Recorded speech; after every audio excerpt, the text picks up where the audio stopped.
Supermax rookie extension. Monster payday for the 22-year-old and potential future face of the league.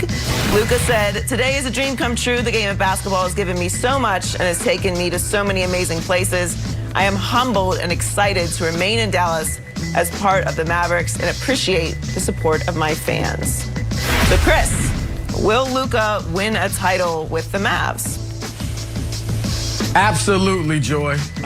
Look, I love Luka, and I know everybody's calling him Luka Legend now after Larry Bird. I feel like I'm the first one to say that. I don't know if that's true, but I feel like I was the first one to say he's a new age Larry Bird. Obviously, Bird won championships, so I think he does for a few reasons. One, as great as he is, and he's already a top 5 player in the league. He was first team All-NBA this year.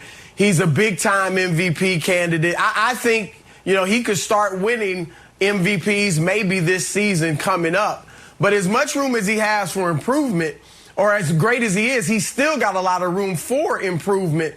One is at the free throw line. And he's a 73% shooter for the regular season, which seems okay, but he's 60% in the playoffs, which obviously is bad, especially for a guy handling the ball as much as he does. Now, is that nerves? I don't know, but I think he'll improve in that because when you look at his jump shot, you look at the form of his shot, it looks like he's smooth and should be a very good shooter. So he'll improve at the foul line and then at the three-point line. I actually think he's a much better three-point shooter than the numbers suggest. He's like 33% from three for his career, although 39% in the playoffs, which is a good sign.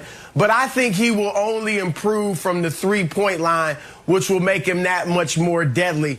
Obviously, you got an owner in Mark Cuban who will leave no, expense unpaid to try to build a championship team and build the top, state-of-the-art facilities in Dallas. And then thirdly, I think he stays in Dallas, at least for another contract after this. The international guys aren't like the American players where they grow up playing AAU ball. They grow up getting to know all the best players in the country, playing together at times and dreaming and talking about playing together in the future in the NBA. You look at Dirk Nowitzki, I get it, that was a while ago, but he stayed in Dallas his whole career. Giannis bucked the trend and stayed in Milwaukee for this latest contract extension.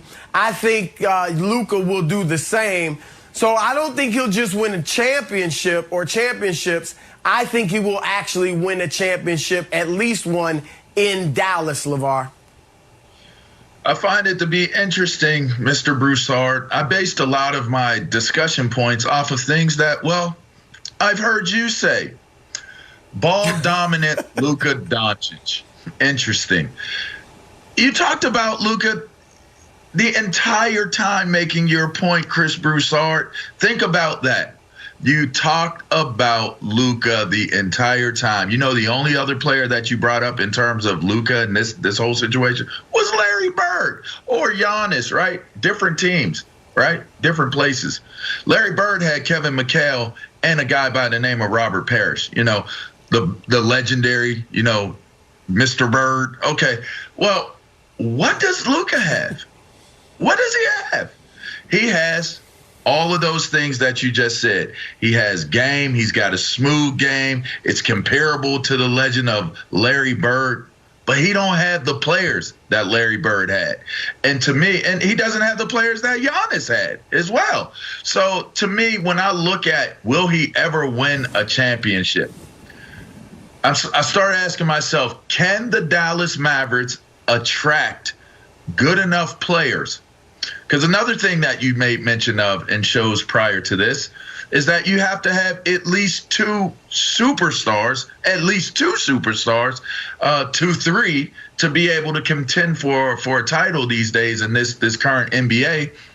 How do they get to Dallas? I talked about there possibly being a chance that, a Dame Lillard ends up in Dallas, or maybe a Ben Simmons ends up in Dallas. But then you start to think about what are the fits when you talk about Luka's game, a dominant game.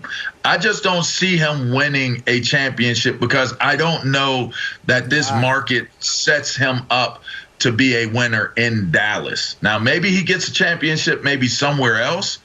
But this could, you use guys that won championships where they're at. But what if he turns out to be a LeBron James type of guy that actually needs to go somewhere else and get a little bit more help with someone else? That could possibly be what plays out, Joy.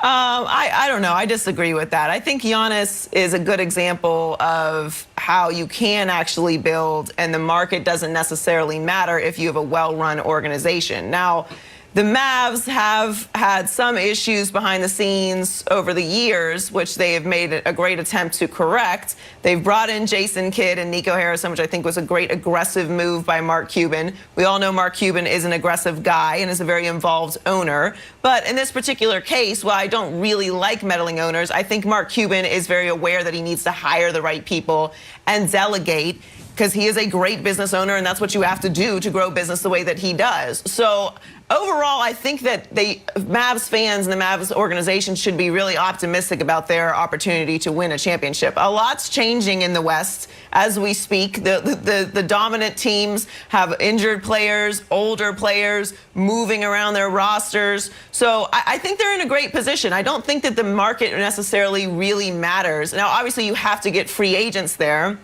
but you also have to be in a position to do that. You can also draft, you can also make trades. So if you're a well-run organization, you can put the pieces together and win a championship. I don't see why they can't. This is Luka's 4th year. Let's keep in mind, for a very long time, there were a lot of questions about Giannis's game, which he just put to rest in this finals. And he just won a championship in, what, his 8th, 9th year? So there's plenty of time here. Luka is a very young player.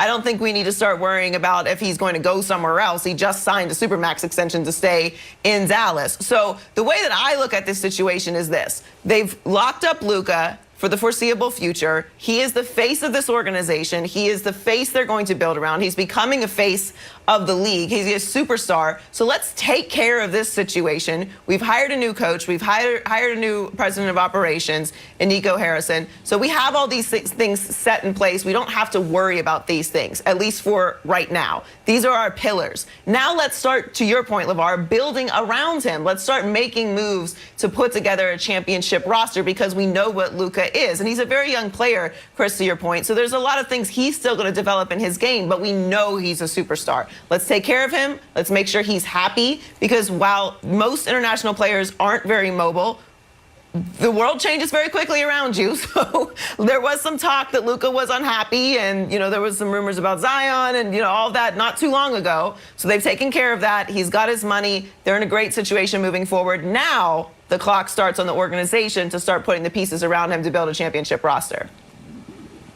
I'm glad LeVar went for my throat, all right, using my own words to go at me. LeVar, that was a feel-out round, all right? I'm ready for 12 rounds, all right? So I was a little jabbing, a little sticking and moving, all that. Now I'm ready to throw haymakers. You're right. This is the question, and this is what I'm really intrigued to see this year in Dallas. How does Jason Kidd use Luka? Because he is ball dominant, and like LeBron early in his career, really most of LeBron's career, Luka is the system, right? We've already heard Kristaps Porzingis chirping about, I don't like playing with him and this and that. Well, it's because they have a system built around Luka where he does everything. We saw in the Olympics, that's how he played with Slovenia as well. And your role players are fine with that. Guys who really can't create their own shot, they need somebody to create everything for them offensively. They'll just hit the spot-up jumpers. They'll rebound. They'll defend. Those guys are fine with it.